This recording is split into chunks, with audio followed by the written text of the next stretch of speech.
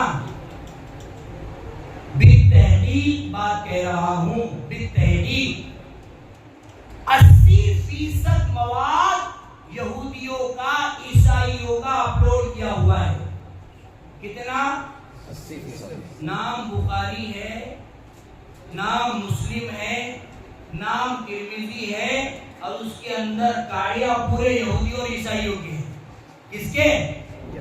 یہودی عیسائی کا کہنا ہے کہ بھائی ہماری بھی کتاب آسمانی کتاب ہے، اس کو مانو نا تم۔ یہودی کہتے ہیں کہ ہماری کتاب تورات آسمانی، اس کو مانو، انجیل بھی آسمانی، اس کو مانو، تم قرآن کو ہی مانتے خالی۔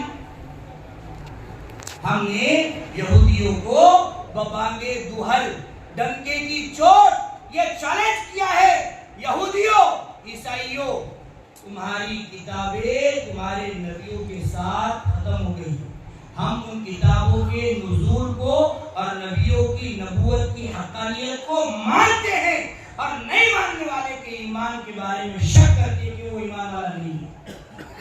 ہم ان کی نبوت کو مانتے ہیں، ہم ان کے نبی ہونے کو مانتے ہیں، لیکن شریعت کو محمد رسول اللہ صلی اللہ علیہ وسلم کی ضرورت۔ وہ کہتے ہیں کہ بھائی تمہاری کتاب میں کیا ہے ایسا؟ ہم کہتے ہیں کہ ہماری کتاب میں قیامت تک آنے والے تمام مسائل ہیں۔ انجیل کے اندر حضرت عیسیٰ علیہ السلام تک کے ہی مسائل تھے، توریت کے اندر حضرت موسیٰ علیہ السلام تک کے ہی مسائل تھے، زبور کے اندر حضرت داؤد علیہ السلام تک کے ہی مسائل تھے، اور نبی پاک سرکار دو عالم صلی اللہ علیہ وسلم چونکہ آخری نبی ہے، قیامت تک کی نبی کوئی آنے والا نہیں ہے، اس لیے اللہ تبارک و تعالیٰ نے اس کے اندر قیامت تک کے آنے والے تمام مسائل کو رکھ دیا ہے۔ تمام مسائل کو کیا کر دیا ہے؟ رکھ دیا ہے۔ اب یہودیوں کو یہاں سے حسد ہوتا ہے کہ انہوں قرآن کو کیوں مانتے، قرآن کو کیوں مانتے؟ قرآن کے اندر بہت سارے مسائل ایسے نہیں ہیں جو اس زمانے میں ہو رہے ہیں۔ مثال کے طور پر روزہ ہے، روزے میں سخت بیمار ہو گیا، انجیکشن لگوانا ہے، قرآن کے اندر نہیں ہے، حدیث میں بھی نہیں ہے، کیا کرے گا میرا بیچارہ بندہ؟ تو اللہ تبارک و تعالیٰ نے اس کو امت کی، شریعت کی تعلیم، تفقہ فی الدین رکھنے والا مفتی دیا ہے۔ یہ مفتی صاحب کے پاس آئے گا، حضرت یہ ایسا ایسا مسئلہ ہے، میں کیا کروں؟ ادھر جائے گا تو وہاں پر صاف صاف لوگ کہہ دیں گے بھائی شام تک برداشت کر لے، شام تک برداشت کر لے، کچھ بھی نہیں کر سکتے۔ یہاں پر مفتی صاحب کے پاس آئے گا تو مفتی صاحب اس کو قرآن کی آیتیں بتائیں گے، حدیث بتائیں گے، راستہ بتائیں گے، اور کہیں گے کہ بھائی بہت زیادہ مجبور ہے، انجیکشن دے دو، بہت زیادہ مجبور ہے۔ کیوں؟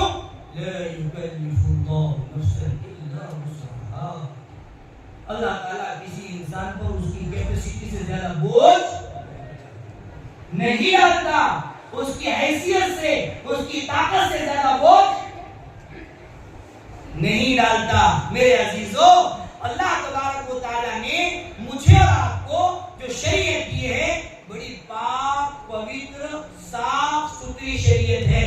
اس کے اندر ذرہ برابر شک کرنے کی ایمان والوں کو ضرورت نہیں ہے، ایمان والوں کو ضرورت نہیں ہے۔ اب اس کے اندر بہت سارے مسائل میں اختلافی بحث چلتی ہے۔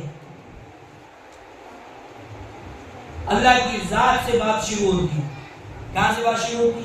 اللہ کی ذات۔ بھئی عبادتیں کس کے لیے کی جا رہی؟ اللہ تعالیٰ۔ نماز پڑھ رہے کس کے لیے؟ رکوع کر رہے کس کے لیے؟ سجدہ کس کے لیے؟ اللہ کے لیے ہے نا۔ پہلے اللہ کی ذات کا ہی مسئلہ حل کرنا بہت ضروری ہے۔ کس کا مسئلہ؟ اللہ کی آپ کو یہ بات نہیں لگے گی اور بڑا تعجب ہوگا اس کو، بڑا تعجب ہوگا۔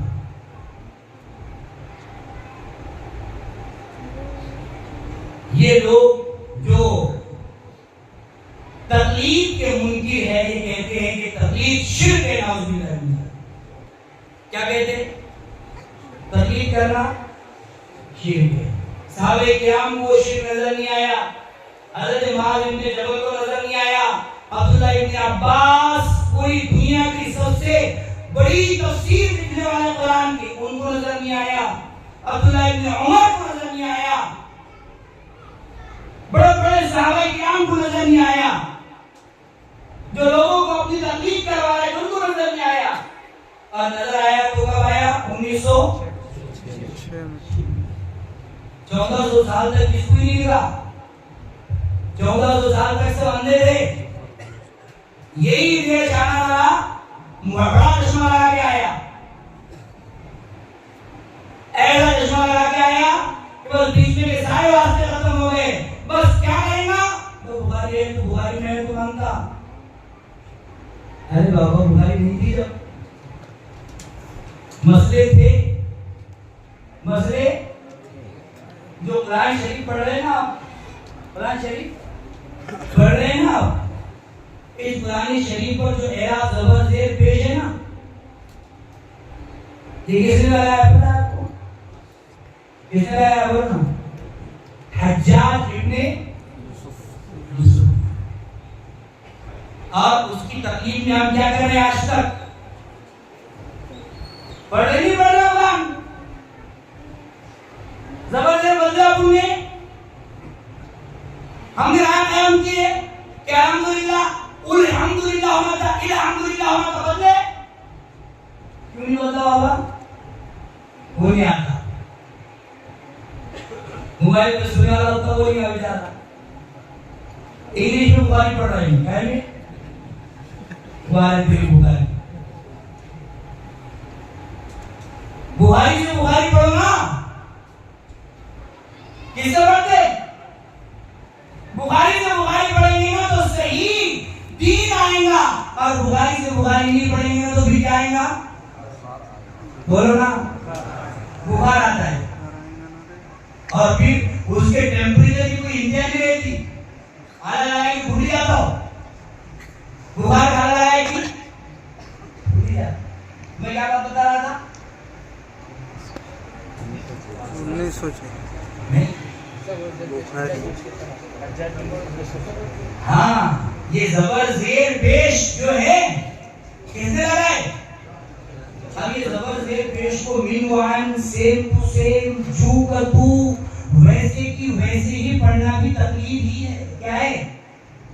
تو اگر تقلید معلوم نہیں کیا ہے تقلید؟ تقلید انہیں کو روزہ سے موبائل میں بیٹھ کے صحابہ کو گالیاں دینے والا، ہم عائشہ کی متعلق غلط رائے قائم کرنے والا، حضرت معاویہ کو بھونکنے والا، کتا کہنے والا، نعوذ باللہ من ذالک، اس سے حدیث پڑھیں گے ہم؟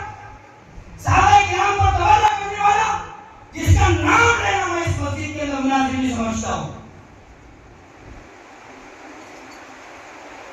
اس سے حدیث پڑھیں گے؟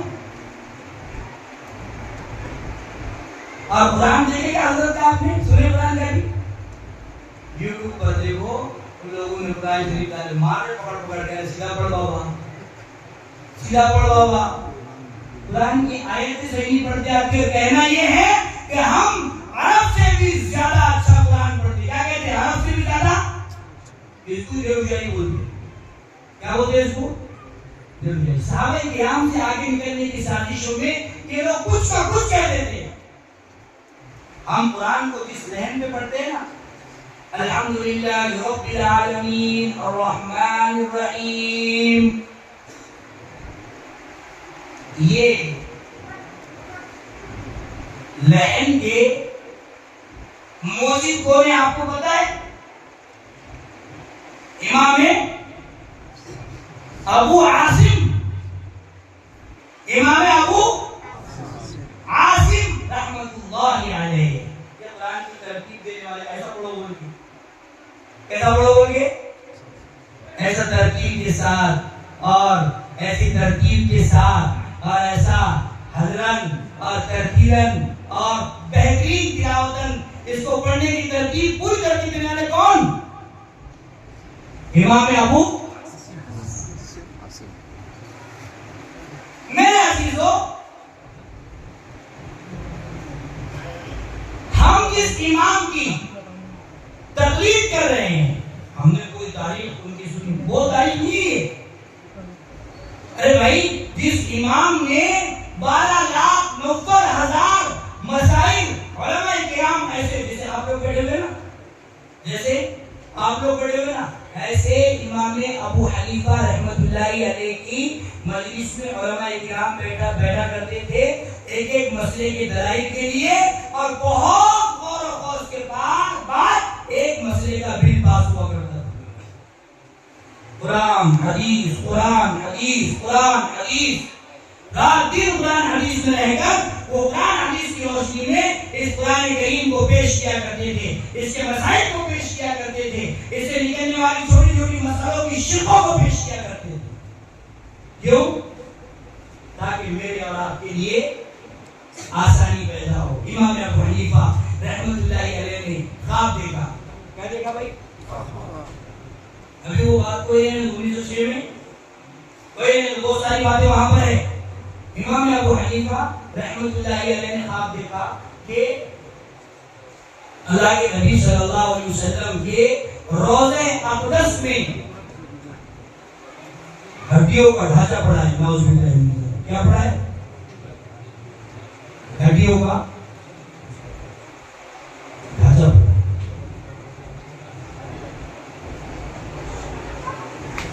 بڑے پریشان ہوئے. ہمارا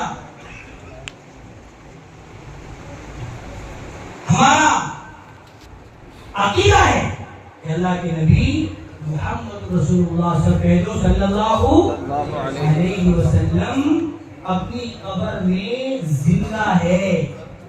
کیا ہے بھائی؟ اپنے پورے جسم کے ساتھ کیا ہے؟ اسے کہتے ہیں عقیدہ حیات النبی. اس عقیدہ کیا کہتے ہیں؟ عقیدہ حیات النبی. یہاں سے ہم اگر سلام پیش کریں تو ہمارا سلام درود شریف کی شکل میں فرشتے لے جا کر پہنچاتے ہیں. کون لے جا کر پہنچاتے ہیں؟ فرشتے. اور اگر ہم براہ راست قبر پر جا کر کھڑے ہونا تو اللہ کے نبی صلی اللہ علیہ وسلم ہماری آواز خود سنتے ہیں. کیا کرتے ہیں؟ ہماری آواز سنتے ہیں. حاجیوں مبارک ہو تم کہ تم ایسی مقدس شخصیات ہو کہ تمہاری مبارک آوازوں کو آقا مدنی کریم سرکار دو عالم صلی اللہ علیہ وسلم کے مبارک کانوں میں سنا.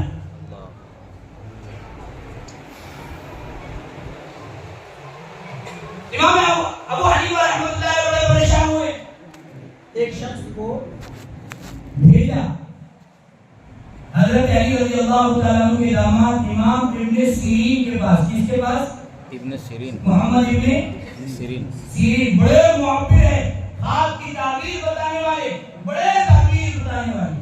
کتاب بھی ہے نا، تعبیر الرؤیا کتاب ان کی بھی حضرت کی. ان کے پاس بھیجا،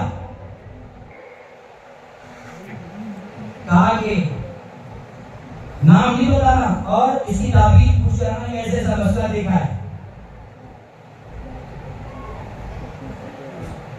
جب وہ شخص تعبیر پوچھنے کے لیے قریب پہنچا تو امام ابن سیرین رحمۃ اللہ علیہ نے اس سے کہا یہ خواب تو تو نے نہیں دیکھا، یہ خواب تو نے نہیں دیکھا، جس نے دیکھا ہے نام بتا.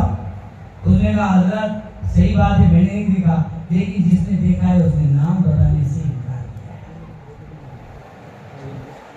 حضرت نے کہا اگر تو نام نہیں بتائے گا تو میں تعبیر نہیں بتاؤں گا. نام نہیں بتائے گا تو تعبیر نہیں بتاؤں. یہ بات حضور والا کہاں سے کہاں تک جاتی ہے، اور میرے ذہن میں وقت بہت کم ہے اور ذہن تو ایسا پھڑوں کی طرح دوڑ رہا ہے. مفتی صاحب وضو کر کے آگے اب مسئلہ حل نہیں کرنا پڑتا ہوں.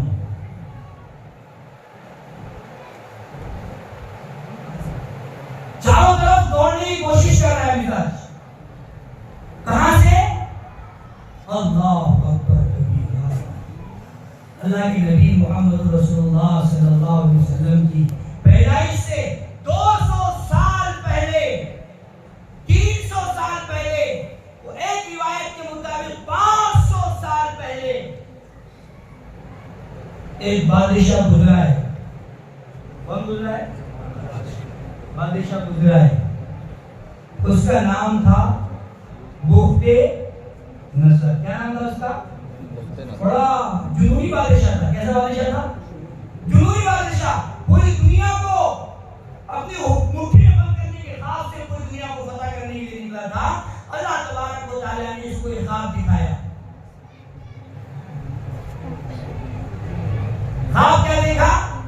کہ ایک درخت ہے اور ایک درخت سے آسمان سے ایک بڑا پتھر گرا اور درخت پر گر کر درخت کو چورا چورا کر دیا۔ درخت کا ایک پتا سائڈ میں گرا، سوکھا پتا۔ کیسے؟ سوکھا پتا کہاں گیا؟ سائڈ میں گیا۔ اور خواب دیکھ رہا ہے۔ حقیقت میں تو ہو رہی ہے، مفتی صاحب کہاں سے باتیں بنا رہے ہیں میں؟ خواب میں یہ ہو سکتا نہیں ہو سکتا؟ خواب میں سب کچھ ہو رہا نا، کوئی بھی آ رہا خواب میں۔ نوجوانوں کی پریشانی ہو رہی، مائک اوپر کر کے۔ خواب میں کچھ بھی ہو سکتا ہے، اور بھی خواب میں آ سکتی ہے۔ خواب ہے، اللہ بھی خواب میں آ سکتے ہیں۔ کیوں؟ اس لیے کہ کیا ہے؟ خواب ہے۔ ہمارے خواب تھوڑی نبوت والے خواب ہیں، ہمارے خواب تھوڑی نبوت والے خواب ہے۔ ابراہیم علیہ السلام نے دیکھا کہ اپنے بیٹے کو اپنے ہاتھ سے ذبح کر رہے ہیں اور قرآن کی آیتیں بن گئی، اور بیٹے سے کہا بیٹا میں تجھ کو ذبح کر رہا ہوں، یہ کیا رہا ہے؟ اس نے کہا فقال معصوم ہے، ابا جان جو آپ نے دیکھا ہے، آپ نبی ہے، نبوت کا خواب سچا ہوتا ہے، جو دیکھا ہے کر بولیے۔ اور ہمارے زمانے میں اگر باپ بھی خواب دیکھ لے تو خالی بیٹے کو اوپر سے ڈھکا رہا ہو، یہ خواب دیکھ لے، اور بیٹے کو پوچھے بیٹا میں نے اپنے اوپر کے کسی مسجد سے ڈھکتے ہوئے خواب میں دیکھا، تمہیں بولتا نیند کی گولی نہیں کھائے تھے تم، بغیر وضو کے سوئے تھے تم، ایسے کیسے خواب دیکھ لے؟ یہ زمانے کا وہ تو ہمارے آبا ہے، وہ تو ہمارے آبا ہے۔ ہم ان کے جس سواری پر وہ سوار ہو کر چلتے تھے، ان کے گھوڑوں کی ٹاپ کی دھول کے ذرے، ہم کیا ہے؟ ان کے گھوڑوں کی ٹاپ کی دھول کے ذرے، ان کی چابو، ان کی چپل کی حقیقت نہیں ہماری۔ بخت نصر نے خواب دیکھا کہ ایک پتا سوکھا پڑا ہے، درخت اوپر چکنا چور ہو گیا اور وہ پتا اچانک ہرا ہو گیا۔ خواب میں ہو رہا تو بولے مفتی صاحب یہ کیا مسئلہ، ایسا کیسا ہرا ہے؟ سوکھا پتا اپنے آپ سے ہرا، خواب میں ہو رہا بھائی، کہاں ہرا؟ خواب میں تو ہے میرے کو، نہیں تو پھر صبح اور نئے مسئلے۔ ہمارے پاس ہمارے علاقے میں اس کو آفت کی جھاڑ کو مصیبت کے پھل بولتے ہیں۔ کیا بولتے ہیں؟ آفت کی جھاڑ کو مصیبت کے پھل۔ بخت نصر نے خواب میں دیکھا کتنے سال پہلے؟ 500 سال کمفرٹیبل مان لو۔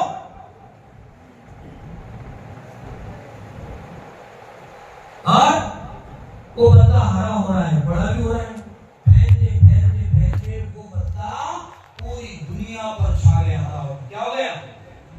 پوری دنیا پر چھا گیا۔ اس زمانے میں حضرت دانیال علیہ السلام نبی تھے۔ کون نبی تھے؟ حضرت دانیال علیہ السلام نبی تھے۔ یہ بخت نصر حضرت دانیال علیہ السلام کے پاس پہنچا اور کہا کہ ایسا ایسا خواب نظر آیا ہے، اس خواب کی تعبیر کیا ہے؟ کتنے سال پہلے کی بات بتا رہا ہوں میں؟ 500 سال۔ کون سے 500 سال؟ اللہ کے نبی کی بعثت سے پہلے کے 500 سال، یعنی وہ 15 اور یہ 5 کتنے؟ 2000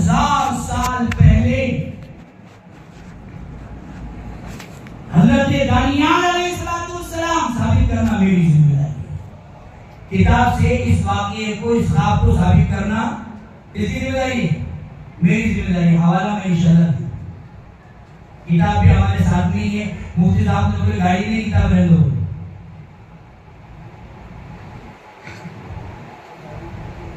حضرت دانیال علیہ السلام کون ہے وقت کے؟ نبی. کون ہے وقت کے؟ نبی. اور وہ تعبیر بتا رہے کس کے خواب کی؟ بختنصر بادشاہ کے خواب کی تعبیر بتا رہے. کہا کہ آخری امت میں ایک نبی آئے گا. آخری تمام نبیوں کے آخر میں کون آئے گا؟ ایک نبی آئے گا. اور یہ کون کر رہا ہے؟ خواب کی تعبیر کون کر رہا ہے؟ حضرت دانیال وقت کے نبی ہے. وما ينطق عن الهوى. کوئی نبی اپنے دل سے کوئی بات نہیں کہتا. ان هو الا وحی یوحى. نبی وہی بات کہتا ہے جس کی الہا ہے وہی اللہ اس کی طرف کیا کرتے ہیں؟ اتارتے ہیں. اس لیے فرمایا ام عائشہ صدیقہ طاہرہ زاہدہ عتیقہ فائزہ رضی اللہ تعالی عنہا سے آقا مدنی کریم سرکار دو عالم صلی اللہ علیہ وسلم نے عائشہ اگر میں نیند میں بھی کچھ بولوں نا تو اس کو محفوظ کر لیا کرو کہ اس لیے کہ نبی نیند میں بھی چھوڑ دیں گے. سبحان نبی جھوٹ کا لفظی نعوذ باللہ لانے دھانے کی علامت ہے. جھوٹ کا لفظی نبوت کے لیے کیا آنے کی بات ہے بھائی؟ نعوذ باللہ کا جملہ لازم ہے. مثال کے طور پہ بھی نبوت کے لیے جھوٹ کا لفظ اگر استعمال کر رہے ہو تو پھر نعوذ باللہ لازم ہے واجب ہے فرض ہے. حضرت دانیال علیہ السلام نے فرمایا تمام نبیوں کے سلسلے کے ختم پر ایک نبی آنے والے ہیں. وہ خاتم الانبیاء ہوں گے. وہ نبیوں کے سلسلے کو مہر لگانے والے ہوں گے. ان کے بعد کوئی نبی نہیں آئے گا. وہ آخری نبی ہوں گے. اور ان کے اندر ان نبی کی امت میں ایک ایسا علم والا ہوگا اس نبی کی بکھری ہوئی شریعت کو جمع کرے گا. بکھری ہوئی شریعت کو جمع کرے گا. پھر مسئلہ بیان کرنے والے علماء کرام نے یہ غور و خوض کیا کہ آقا مدنی کریم سرکار دو عالم محمد رسول اللہ صلی اللہ علیہ وسلم کی تمام مسائل کو کس نے جمع کیا؟ مسائل بکھرے پڑے تھے, فضائل بکھرے پڑے تھے, احادیث بکھری پڑی تھی. ان تمام کو جمع کس نے کیا؟ امام اعظم ابو حنیفہ رحمۃ اللہ علیہ نے.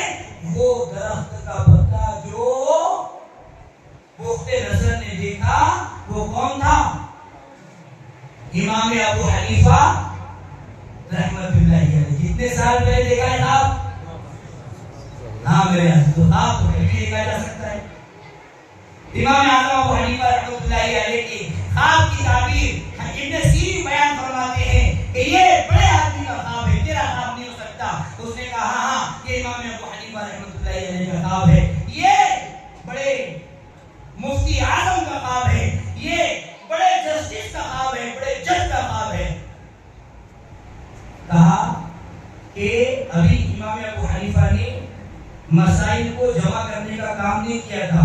یہ خواب کی تعبیر ابن سیرین نے دی. کہا کہ اللہ تبارک و تعالی امام ابو حنیفہ سے شریعت کے بکھرے ہوئے مسائل کو جوڑنے کا کام لے گا, ایک جگہ لا کر بیان کرنے کا کام لے گا, پوری امت کے اندر آسانیاں پیدا کرنے کا کام لے گا. فضائل زکات کے بکھرے پڑے تھے, مسائل زکات کے بکھرے پڑے تھے, ایک جگہ ایک کتاب میں ایک ہی مقام پر محفوظ کیا.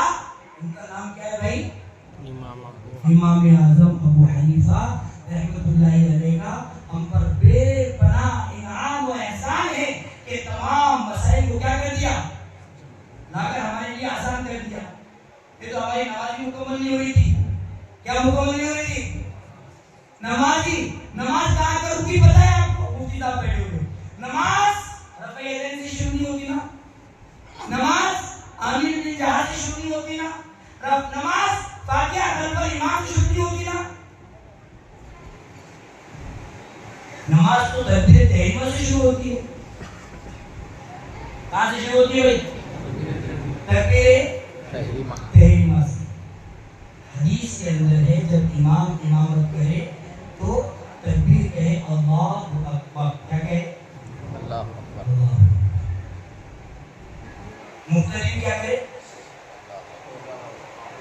لیکن امام زور سے مقتدی. اب پورے قرآن میں پورے حدیث کی کسی بھی ضعیف کتاب میں یہ لکھا ہوا بتا دے کہ امام مقتدی بھی آہستہ سے تکبیر کہے, مقتدی بھی آہستہ سے تکبیر کہے. یہ پورے حدیث کے ذخیرے میں بتا دے گا ان کا لکھا ہوا ہے. ماحول کو شانت کرنے کے لیے یہ حدیث کا مسئلہ اور اجتہاد امام ابو حنیفہ نے کیا کہ بھئی اگر امام کہیں گا مسجد کے اندر, کئی مسجد میں یہاں 2000 ہے, کئی مسجد میں ہو سکتا ہے 10,000 لوگ ہو, امام کہے اللہ اکبر, پہلے سب والے کہے اللہ اکبر زور سے, اس کے بعد میں سب والے کہے اللہ اکبر, پھر بھی جو لوگ سن رہا ہے کتنا بڑا شور اٹھے گا, نہیں اٹھے گا شور, کیا ہوگی پھر قرات میں غلط ملت ہوں گا. امام ابو حنیفہ نے کہا, کس نے کہا؟ امام بخاری کی حدیث میں یہ نہیں ہے, امام ترمذی نے اس کو بیان نہیں کیا, باب قائم کیا, حدیث بیان نہیں کی اس کے متعلق کوئی, اور باب محدثین کا اجتہاد ہے. باب کیا ہے؟ ترجمۃ الباب محدثین کا اجتہاد ہے. وہ اپنا مسلک ثابت کرنے کے لیے کبھی کبھی اس کے اندر احادیث بھی لے کر آتے ہیں. یہ نئی بحث شروع ہو جائے گی. میں آپ کو بتانا ایک بات چاہ رہا ہوں کہ مسئلہ آنے کے تو شریعت کا پورے نماز ہی نا اصل چیز, الصلاۃ عماد الدین, نماز دین کا مین کالم ہے. کیا ہے نماز دین کا مین کالم ہے. جس نے نماز قائم کیا اس نے دین قائم کیا, جس نے نماز چھوڑ دیا اس نے دین کو ڈھا دیا, ہے نا حدیث. اب مین کالم کی نہ تکمیل کسی حدیث میں بھائی کبھی بھی قیامت تک کی چھوٹ ہے. جب تک ہم زندہ ہیں, جب تک یہ بات اگر ریکارڈ ہو رہی ہے, یہاں پر موجود ہے, تو پوری دنیا کے اندر یہ چیلنج ہے کہ آمین اللہ اکبر مقتدی بھی آہستہ کہے. یہ کس حدیث میں لکھا ہوا ہے ذرا بتا دو مجھے. نماز کے پہلے اللہ اکبر میں کیا کرنا پڑ رہا ہے؟ تقلید کرنا پڑ رہا ہے. کیا کرنا پڑ رہا ہے؟ تقلید کہتے اسے ہے کہ کسی مسئلے کو بغیر دلیل کے طلب کیے مان لینا. کسی مسئلے کو مفتی صاحب سے مسئلہ پوچھے, مفتی صاحب نے جواب دیے, اگر مفتی صاحب سے دلیل نہیں پوچھے تو مفتی صاحب کی ہم نے تقلید کیا کری؟ اختیار کری. کیوں کرنا چاہیے؟ تو پھر یہ مختلف کی مسئلہ بن جاتا ہے, یہاں سے تقلید کا تعلق ختم ہو جاتا ہے. تو لفظ اللہ اکبر سے کیا ہو رہا ہے؟ ابھی نماز کے اندر ہی بات چلے نا حضور والا تو رات پوری نکل جائے. پھر اللہ کی ذات پر میں آیا تھا. اللہ کی ذات کے بارے میں ان لوگوں کا عقیدہ یہ ہے کہ اللہ تبارک و تعالی عرش پر ہی موجود ہے. کہاں موجود ہے؟ عرش پر ہی موجود ہے. آپ کیا مانتے بھائی؟ اللہ ہر جگہ موجود ہے. اب وہ لوگ دلیل یہ پیش کرتے ہیں کہ ثم استوى على العرش, یا قرآن کی ایک آیت ہے, کون سی آیت ہے؟ ثم استوى على العرش یا فاستوى على العرش.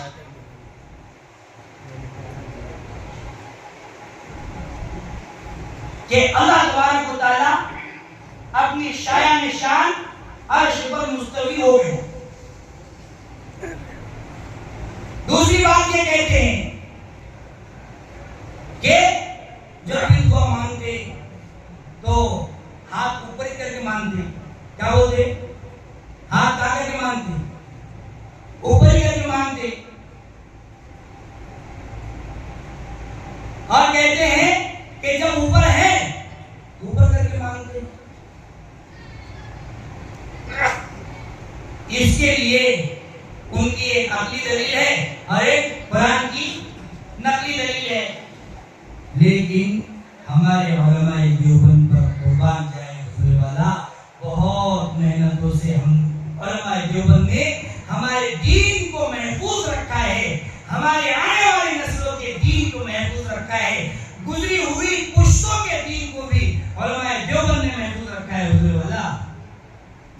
بڑی حفاظت کے ساتھ.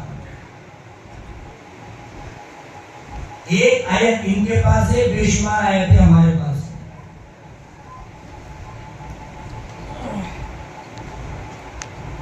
نحن اقرب الیہ من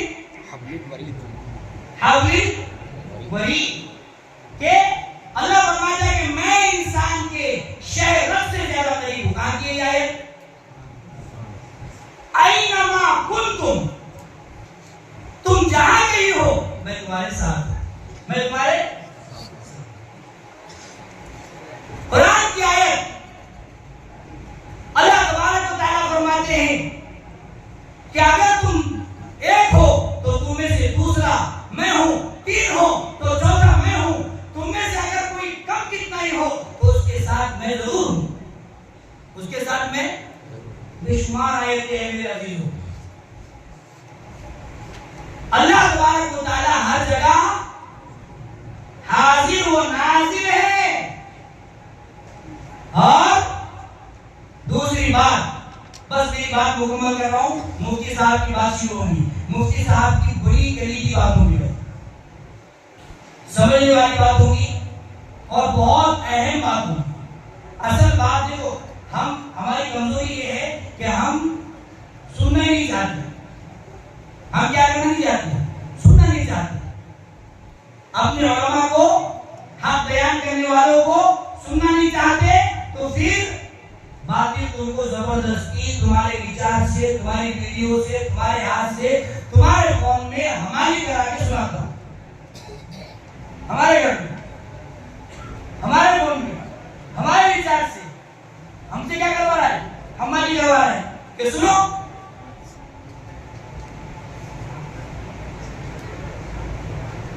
تو میں کیا کرتا ہوں؟ اللہ تبارک و تعالیٰ شہر سے زیادہ حاضر. آپ کو یہاں رہنا ہے. اب یہاں پر ایسا نہ ہو کہ بھائی واحد حاضر اور جمع غائب. ارے آپ کا دماغ اور آپ کا جسم یہاں حاضر ہے، آپ کا جسم یہاں حاضر ہے اور پورا کا پورا دماغ باہر لگا ہوا ہے. جمع حاضر واحد غائب، ایسا نہیں ہونا چاہیے. دوسری دلیل یہ کہتے ہیں بھائی اللہ تبارک و تعالیٰ اوپر ہے، اس لیے اوپر ہاتھ اٹھا کر دعا مانگتے ہیں. بھائی جہت ستہ ہے. کتنی جہت ہے؟ جہت ستہ ہے. 6 سمت ہے، دائیں بائیں آگے پیچھے. کتنے ہوئے؟ 4. اوپر 5 اور نیچے. اللہ تبارک و تعالیٰ کی ذات بڑی ہے. اللہ کی ذات کیا ہے؟ بڑی ہے. اللہ تعالیٰ کے لیے صفات علیہ کا استعمال کیا جاتا ہے. اس کا وہ صفات جو بالکل عالی ہے، ان صفات کا استعمال کیا جاتا ہے. اس لیے صفت، یہ 6 جہتوں میں سب سے عالی صفت کون سی ہے؟ اوپر کی طرف والی. یہ کہا جا سکتا ہے کہ اللہ ایک ہی طرف ہے.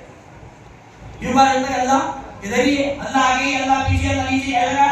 اللہ ہر جگہ ہے، لیکن اللہ کے لیے وہ عالی صفت کا انتخاب کیا جائے گا جو اللہ کی شان ہے.